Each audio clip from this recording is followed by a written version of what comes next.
Se você tem interesse ou investe em criptomoedas, você precisa ver esse vídeo agora. Eu resolvi dividir esse vídeo em 3 partes para deixar ele bem mais didático. Na primeira parte eu vou explicar o que é o efeito rede, na segunda eu vou falar como o efeito rede funciona no Bitcoin e na terceira parte eu vou explicar por que é provável que ele faça com que o Bitcoin domine o mercado de criptomoedas. O efeito rede é um efeito econômico, ou seja, ele acontece em várias partes da economia. E as criptomoedas são só um exemplo disso. O efeito rede basicamente acontece quando a gente tem um produto, uma mercadoria ou até um serviço em que, quando um novo usuário entra nessa rede, ela começa a ser valorizada. Um caso disso seria os telefones. Quando os telefones começaram a existir, poucas pessoas tinham ele.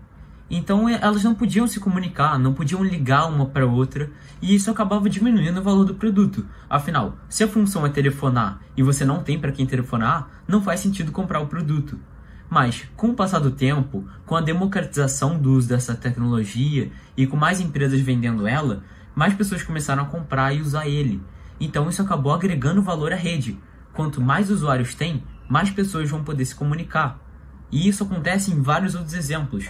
Um outro caso disso seriam as redes sociais. Por exemplo, o Orkut, para quem não sabe, acabou, um dos motivos para o Orkut acabar, na verdade, foi o fato dele ter tido poucos usuários. E quanto mais usuários essa rede tem, mais fácil fica a comunicação e mais pessoas acabam usando, já que, se tem outros indivíduos no ciclo social dela que usam, ela tende a usar também. Então é basicamente isso. O efeito rede acontece quando a rede é valorizada, quando novos usuários entram nela. O efeito rede funciona muito bem no Bitcoin, já que além dele ser a maior criptomoeda, com quase 50% de mercado, o Bitcoin apresenta cada vez uma dominância maior. A gente pode ver ao longo dos anos que, por exemplo, a Ethereum, a segunda maior criptomoeda, já chegou a ficar mais perto do Bitcoin, mas isso agora já ficou para trás. O Bitcoin acaba descolando cada vez mais do segundo lugar, que é a Ethereum, e acaba conseguindo uma captação de mercado muito grande, já que, novamente, ele tem cerca de 50% da rede de todas as criptomoedas. Bom, os mineradores, que são os principais participantes da rede do Bitcoin, eles acabam provendo a segurança e a liquidez da rede. Esse grande número de usuários é uma vantagem muito grande para o Bitcoin, porque isso acaba atraindo novos desenvolvedores para o código open source. O que é um código open source? O código do Bitcoin, como ele está programado, pode ser acessado por basicamente qualquer pessoa e pode ser alterado pelos desenvolvedores. Então, quanto mais desenvolvedores profissionais acabam entrando na rede, eles podem alterar e colocar novas melhorias nesse código. Além disso, os mineradores, que são basicamente a principal parte da rede do Bitcoin e são quem garantem a segurança dele, eles precisam de uma liquidez grande na criptomoeda em que eles trabalham. Se você não entendeu, eu posso te dar um exemplo. Vamos supor que a gente tem um minerador que trabalha lá com o computador dele ou com o programa dele e que ele está minerando um Bitcoin para garantir a segurança da rede e ganhar a recompensa dele. Se surgir uma nova criptomoeda que também está dando uma recompensa maior, ele poderia pensar em mudar para ela. Mas já que ela acabou de surgir, ela não vai ter a mesma liquidez.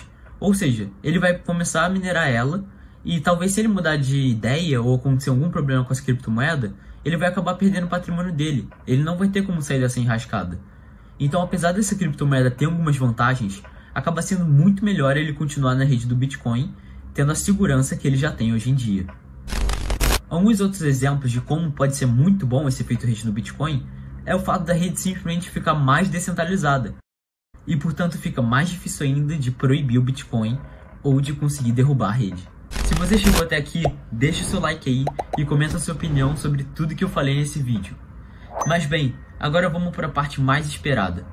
Porque eu acredito que a gente tem que focar nossos esforços agora no Bitcoin e porque ele tem a maior chance de se tornar uma moeda. Como a gente viu até aqui, ele tem um maior market cap disparado em relação às outras, ou seja, a maior captação de mercado, o maior valor entre as criptomoedas. Você pode argumentar para mim que outras criptomoedas como a Ethereum ou a Nano têm muitas vantagens em relação ao Bitcoin, tem custo de transação menor, por exemplo, e podem ser moedas melhores. Isso pode até ser verdade, mas no final, com o Bitcoin disparado maior, a principal briga acaba sendo entre o Estado e o Bitcoin. O Estado como monopólio da moeda e o Bitcoin como uma criptomoeda deflacionária e descentralizada. As outras moedas, como por exemplo a Ethereum, que eu já falei, elas podem ter vantagens sim, mas as vantagens podem muito bem ser replicadas por exemplo, o real digital. Ao mesmo tempo em que o Bitcoin também pode ser atualizado, e se essas vantagens forem realmente verdadeiras, elas podem ser incluídas no código do Bitcoin a longo prazo. Se o Bitcoin se provar com o tempo e essa criptomoeda realmente começar a ser usada como forma de transação pelas pessoas, então as outras criptomoedas também vão ter mais chances de ascender e começar a ser utilizadas para contratos inteligentes e outras aplicabilidades. Mas se a gente só ficar agora preocupado com algumas vantagens e ficar pulando de projeto pequeno em projeto pequeno, a gente nunca vai conseguir consolidar nenhuma criptomoeda e por parte do Estado, as moedas digitais acabarão reinando. E isso não é o que nós, investidores de criptomoedas, queremos. Por causa de todos esses fatores, o Bitcoin tem a maior chance de se tornar uma moeda. E também, nós devemos focar os nossos esforços nele primeiro, antes das altcoins, por causa disso. Bom, se você gostou desse vídeo, novamente, deixe seu like aí. E também dá uma checada na descrição, porque eu vou colocar a fonte para um artigo da Binance, que foi da onde eu tirei a maior parte da minha inspiração para esse conteúdo.